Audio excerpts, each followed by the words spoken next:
અભય થઈને નિષ્પક્ષતાથી નિરપેક્ષ રીતે વાસ્તવિકતાનો અરીસો રૂપી સચોટ માહિતી લાવતો સત્યની સાથે અભય ટાઈમ્સ।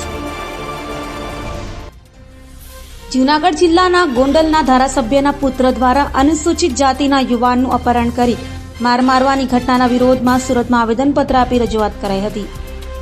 સુરત કલેક્ટર કચેરીએ પહોંચેલા સમસ્ત અનુસૂચિત જાતિ સમાજ સુરત દ્વારા જૂનાગઢના ગોંડલમાં ધારાસભ્યના પુત્રની દાદાગીરીના વિરોધમાં આવેદનપત્ર અપાયું હતું અને જણાવાયું હતું કે જૂનાગઢ જિલ્લાના ગોંડલના ધારાસભ્ય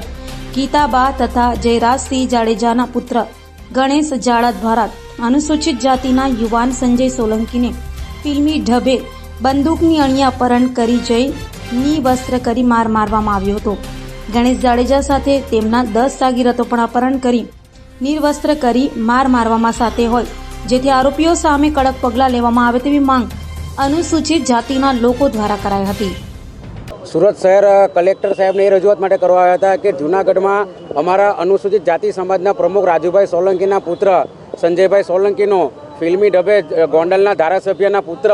એવા ગુંડા તત્વે એવા ગણેશ જાડેજાએ ફિલ્મી ઢબે કનપટ્ટી પર બંદૂક તાણી અને એમનું અપહરણ કર્યું હતું, નિવસ્ત્ર કરી ઢોરમાર માર્યો અને જાતિ વિશે ગાળો આપી અને તમારી આખી કોમ છે, આખી અનુસૂચિત જાતિ સમાજ એ અમારું કંઈ